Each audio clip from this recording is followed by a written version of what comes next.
இந்தியாவில் தொகுதிகள் மறுசீரமைப்பு செய்வதாக மத்திய அரசு இன்னும் அறிவிக்காத நிலையில் அவர் தலைமையிலே ஒரு அனைத்து கட்சி கூட்டத்தை நடத்தி 4 மணி நேரம் விவாதம் செய்யப்பட்டது. இந்த கூட்டத்தில் பாட்டாளி மக்கள் கட்சி கலந்து கொண்டு எங்களுடைய கருத்துக்களை அதில் பதிவு செய்தோம். குறிப்பாக இன்னும் மத்திய அரசு கொள்கை முடிவு எடுக்கவில்லை, எந்த அறிவிப்பும் அறிவிக்கவில்லை. ஆனாலும் சமீபத்தில் உள்துறை அமைச்சர் மரியாதைக்குரிய திரு அமித்ஷா அவர்கள் கோவையிலே தமிழ்நாட்டில் ஒரே ஒரு தொகுதி கூட நாங்கள் குறைக்க மாட்டோம், தென் மாநிலங்களில் ஒரே ஒரு தொகுதியும் குறைக்க மாட்டோம் என்று அழுத்தம் திருத்தமாக சொன்னார்கள். அப்பொழுது வட மாநிலங்களில் எத்தனை தொகுதிகள் அதிகப்படுத்துவார்கள் என்று எல்லாம் சொல்லவில்லை. ஆக இதிலிருந்து என்ன தெரிகிறது என்றால், நிச்சயமாக மத்திய அரசு அவர்களுக்குள் இந்த பிரச்சனையை பேசிக் கொண்டிருக்கின்றார்கள் என்று. இது இன்னும் தெளிவு வரவில்லை. அதனால் இங்கே பாட்டாளி கட்சி கூட்டத்தில் கலந்து கொண்டு பாதிக்கப்படுகின்ற தென் மாநிலங்களில் ஒருங்கிணைந்து நாம் எல்லோரும் ஒன்றாக இணைய வேண்டும் என்று ஒரு கருத்தை வைத்தோம். இந்தியாவில் இதற்கு முன்பு 3 முறை தொகுதி மறுசீரமைப்பு செய்யப்பட்டிருக்கிறது. 52, 63, 73. அதன் பிறகு 76 இந்திரா காந்தி அம்மையார் அவர்கள் அவசர காலத்தில் இன்னும் 25 ஆண்டுகள் மறுசீரமைப்பு இல்லை என்று அரசியல் சாசன 42வது பிரிவில் சட்ட திருத்தம் கொண்டு வந்தார்கள். இது 2001 முடிவடைந்து 2002 வாஜ்பாய் முன்னாள் பிரதமர் அவர்கள் இன்னும் இதை மேலும் 25 ஆண்டு காலத்திற்கு நீட்டித்தார். அதில் ஒரு திருத்தம், தொகுதிகள் எண்ணிக்கை அப்படிதான் இருக்கும், ஆனால் எல்லைகளை மாற்றலாம் என்று 84வது அரசியல் சட்ட திருத்தம் கொண்டு வந்தார். இந்த திருத்தம் உடைய கெடு அடுத்த ஆண்டு 26 முடிவடைகின்ற நிலையில் இருக்கிறது. இதற்கு இடையிலே 21 மக்கள் தொகை கணக்கெடுப்பு நடத்தியிருக்க வேண்டும், ஆனால் இன்னும் நடத்தவில்லை கொரோனா என்று சொன்ன காரணத்தால். இந்த ஆண்டு கூட நடத்தலாம், நினைத்தால் நடத்தலாம்.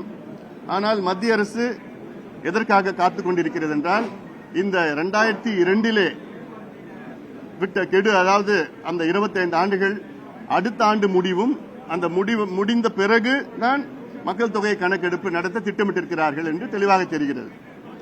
அந்த கணக்கெடுப்பின்படி எடுத்தால் தமிழ்நாட்டுக்கு மிகப்பெரிய இழப்பு வரும்.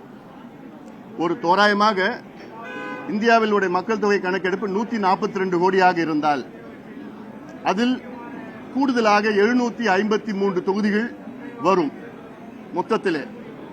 அதில் தென் மாநிலங்களுக்கு மட்டும் வெறும் 15 தொகுதிகள் தான் வரும். வட மாநிலங்களுக்கு 195 தொகுதிகள் கிடைக்கும். அதிலும் குறிப்பாக உத்தரப்பிரதேசுக்கு 48 தொகுதிகள் கிடைக்கும் கூடுதலாக, பீகாருக்கு 30 தொகுதிகள் கூடுதலாக கிடைக்கும், மகாராஷ்டிராவுக்கு 20 தொகுதிகள் கூடுதலாக கிடைக்கும், தமிழ்நாட்டுக்கு வெறும் 2 தொகுதிகள் தான் கூடுதலாக கிடைக்கும், கேரளாவுக்கு 1 தொகுதி குறையும். ஒட்டுமொத்த தென் மாநிலங்களுக்கு வெறும் 15 தொகுதிகள், வட மாநிலங்களுக்கு 195 தொகுதிகள் கிடைக்கும். 142 கோடி மக்கள் தொகை இருந்தால் இந்த நிலை இருக்கக்கூடாது என்று இங்கு எங்களுடைய கருத்துக்களை முன்வைத்தோம். அதாவது இப்ப தமிழ்நாட்டிற்கு இல்ல மொத்தத்தில் 30 விழுக்காடு தொகுதிகளை அதிகப்படுத்தினார்கள் என்றால் தமிழ்நாட்டுக்கும் அந்த 30 விழுக்காடு எண்ணிக்கை அதிகப்படுத்த வேண்டும். பீகாருக்கும் இதே 30 விழுக்காடு தொகுதிகளை அதிகப்படுத்த வேண்டும். உத்தரப்பிரதேஷ், மகாராஷ்டிரா, கேரளா, கர்நாடகா, இந்தியாவில் உள்ள அனைத்து மாநிலங்களுக்கும் இதே அளவில் அதிகப்படுத்த வேண்டும். தமிழ்நாட்டுக்கு கிட்டத்தட்ட 71 சென்சஸின் படி அப்பொழுது 543 தொகுதிகள் எண்ணிக்கையில் தமிழ்நாடு 39 தொகுதிகள்.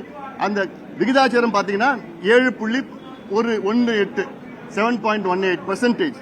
அது குறையக்கூடாது என்று நிலைப்பாட்டு இன்று அனைத்து கட்சிகளும் சேர்ந்து எடுத்திருக்கின்றோம். அது இல்லாமல் இதை ஒன்றாக நாம் அணுக வேண்டும் என்ற நோக்கம். அதே போன்று இந்த இருமொழி கொள்கை மும்மொழி கொள்கை பிரச்சனை சம்பந்தமாக முதலமைச்சர் இன்னும் ஒரு கூட்டத்தை கூட்ட வேண்டும் என்று நாங்கள் கோரிக்கை வைத்தோம். அதே போன்று முதலமைச்சரிடம் சாதிவாரி கணக்கெடுப்பு நடத்த வேண்டும் என, இதற்கு ஒரு அனைத்து கட்சி கூட்டத்தை கூட்ட வேண்டும் என முதலமைச்சருக்கு நாங்கள் பாட்டாளி முயற்சி கோரிக்கை விடுத்திருக்கின்றோம். அது மட்டுமல்ல, முதலமைச்சருக்கு ஏதாவது சந்தேகம் இருந்தால் ஒரு குழுவாக நாங்கள் டெல்லிக்கு செல்கின்றோம்.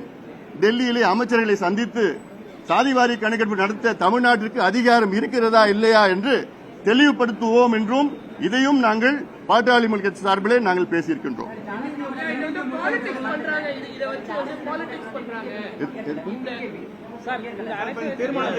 இது அவங்க கிட்ட தான் கேட்கணும். அதாவது அடுத்த ஆண்டு மக்கள் தொகை கணக்கெடுப்பு நடத்துவார்கள். ஆனால் அதற்கு முன்பாகவே இந்த 25 ஆண்டுகால கெடு முடியும். அப்படி நடத்தினார்கள் என்றால் இன்னும் மத்திய அரசு தெளிவுபடுத்தணும். ஏன்னா இதுல நிறைய ஃபார்முலா இருக்கு. ஒரு ஃபார்முலாவில் 33 விழுக்காடு அதிகரித்தால் 721 எண்ணிக்கை தான் வரும். அப்படி 142 கோடி மக்கள் தொகையை கணக்கெடுத்தா 753 வரும். இல்ல இப்ப புதிதாக மக்கள் தொகை கணக்கெடுப்பு நடத்தா 848 வரும். இப்படி பல ஃபார்முலா இருக்கு. இன்னும் தெரியல. மத்திய அரசு தெளிவுபடுத்தணும். என்ன செய்ய போறாங்கன்னு இன்னும் தெளிவுபடுத்தாம இருக்கிறாங்க. அது தெளிவுபடுத்தணும். தமிழ்நாட்டுக்கு எந்த பாதிப்பும் வரக்கூடாது என்று முன்கூட்டியே இது போன்ற கூட்டத்தை கூட்டு மத்திய அரசுக்கு அழுத்தம் கொடுக்க வேண்டும் என்று எங்களுடைய யோசனை சொன்னோம்.